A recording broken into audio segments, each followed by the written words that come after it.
Many Americans use Christianity as a way to teach very positive modern values to their children. In this video, I will address the following question: is religion good or harmful when used in this way? In his recent book, Beyond Religion, the Dalai Lama proposed that religion-based ethics are no longer sufficient for our modern world because we are too diverse, too connected, and our weapons too powerful for us to go on living by revealed moral codes that conflict with one another. He proposed that we develop a common set of secular ethics that everyone can agree upon. In the beginning of his book, he said that if internal values are like water, then religion is like tea. And while no one needs any specific type of tea, we all need water. His opinion is that religion, like tea, bears other benefits that you would not get from inner values alone, such as sweetness and good feeling, but that we really only need the inner values, or the water. I do not agree with His Holiness on this matter. He neglects to mention that religion, like tea, bears harmful traits as well. I look at modern Christianity as a container for Western values. As Western values evolve, they are often attributed to Christianity. So what about our question? Is Christianity good when used as a vehicle to teach modern values to children? Absolutely not. The problem with using faith-based religion to teach inner values is the problem of false association. When a child's inner values are tied to a belief system that he later finds to be false, he has potential to throw out the baby with the bathwater, meaning when he ditches his faith, he ditches his inner values along with it. I know that this is possible because I did it myself. I grew up in an extreme religious environment. In fact, I went to private Pentecostal Christian schools from kindergarten through 11th grade. I was raised to believe that morals can only come from God, and to hell with it all if you don't believe in Jesus.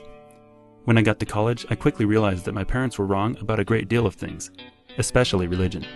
The same people who taught me that it was wrong to lie, cheat, and steal had also taught me that non-Christians were bad people, that the earth was 6,000 years old, that witchcraft was a real problem, and many other false beliefs that were to be held in equal importance to the morals.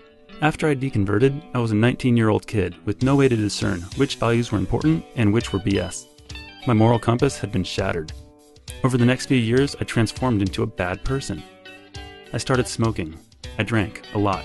I started to lie and cheat on tests. I started taking drugs and selling drugs. I went into debt and completely ruined my credit. I totaled my car and later totaled my motorcycle. I somehow had the impression that committing minor crimes made me a stronger, better person. So I did a lot of really stupid, petty crime. I broke into local stores and I stole things that I didn't need just for the fun of it.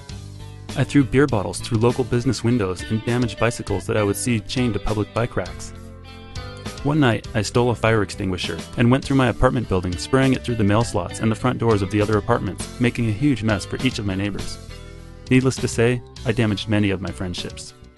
The list of additional transgressions is extensive. During this period, I was the classic example of a bad person. And I was proud of it. That's how confused I was about right and wrong. Looking back, this was the darkest, most shameful part of my life. It took me a solid 5 years to relearn the basic moral values of our society.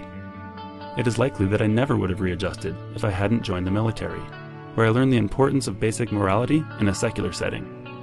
At present day, I have long since considered myself fully recovered. I obey the law, I work hard, I am compassionate to others, and I love my family. The crux of my story is I believe that all of this would have been completely avoidable if I had only learned to decouple morality from faith-based beliefs. Am I angry with my parents? No. They diligently taught me their values the best they knew how. But they made a very common mistake. They used Christianity as the exclusive delivery vehicle for the much-needed inner values. This is so important. I cannot help but wonder how many murders, how many rapes, how many ruined lives were caused by otherwise good people whose religious upbringing left them confused about the nature of right and wrong, and who took things just a bit too far before they found their way.